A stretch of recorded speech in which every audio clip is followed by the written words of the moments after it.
প্রকৃতপক্ষে ভারত 1965 সালে পাকিস্তানের কাছে পরাজয়ের প্রতিশোধ নেওয়ার জন্য স্বাধীনতা যুদ্ধে তারা আমাদের পেছনে এসে দাঁড়িয়েছিল।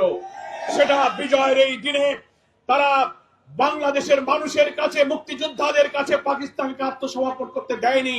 মুক্তিযোদ্ধাদের অপমান ভারত আমাদেরকে করেছে। বিজয় বা স্বাধীনতার অর্থ শুধু একটি পতাকা নয়, বিজয় বা স্বাধীনতার অর্থ শুধু একটি জাতীয় সঙ্গীত নয়, বরং বিজয়ের প্রকৃত অর্থ হলো একটি দেশ ও জাতির রাজনৈতিক স্বাধীনতা, অর্থনৈতিক স্বাধীনতা, ধর্মীয় স্বাধীনতা, গণতন্ত্র, ভোটাধিকার, মানবিক অধিকারের স্বাধীনতা। কিন্তু একটি আধিপত্যবাদী শক্তি আমাদের উপরে এই সব স্বাধীনতাগুলো কেড়ে নিতে চেয়েছিল। সেই কারণে আমাদের প্রকৃত বিজয়ের স্বাদ আমরা সেই দিন পাব আমাদের মুক্ত স্বাধীন এই বাংলাদেশে। আমাদের স্বাধীন বাংলাদেশে অর্থনীতি, রাজনীতি, সংস্কৃতি, শিল্প, সভ্যতার মুক্ত স্বাধীন অধিকার যেদিন আমরা অর্জন করতে পারবো, সেই দিন বিজয়ের স্বাদ আমরা গ্রহণ করব। কিন্তু একটি বেদনার স্মৃতি আমি স্মরণ করি।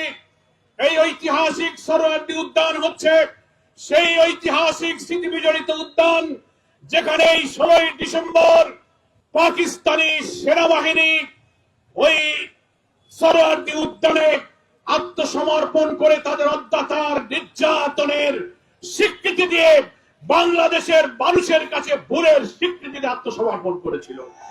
কিন্তু দুঃখজনক হলো দিল্লির আধিপত্যবাদী ষড়যন্ত্রের কারণে এই স্বাধীনতা যে বাঙালির স্বাধীনতা নয়, এই স্বাধীনতা যে আমাদেরকে তারা দেয় নাই, তার প্রমাণ সেই দিন প্রথম দিনে বিজয়ের দিনে দিয়েছে। প্রকৃতপক্ষে ভারত 1965 সালে পাকিস্তানের কাছে পরাজয়ের প্রতিশোধ নেওয়ার জন্য স্বাধীনতা যুদ্ধে তারা আমাদের পেছনে এসে দাঁড়িয়েছিল। সেটা বিজয়ের এই দিনে তারা বাংলাদেশের মানুষের কাছে, মুক্তিযোদ্ধাদের কাছে পাকিস্তানকে আত্মসমর্পণ করতে দেয়নি।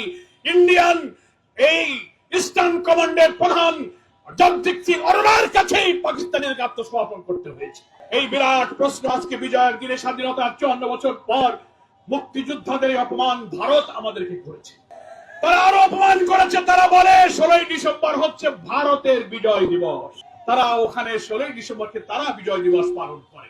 আজকে স্বাধীন বাংলাদেশের নাগরিক হিসেবে আমরা এই রাজনীতিতে, বাংলাদেশকে কূটনীতিতে, স্বাধীনতায়, রাজনীতিতে এই অপমানজনক, বৈষম্যমূলক, আধিপত্যবাদমূলক, সাম্রাজ্যবাদমূলক আচরণের জন্য আমাদের ভারতের ক্ষমতাসীন সরকারের আচরণের আমরা তীব্র নিন্দা জানাচ্ছি।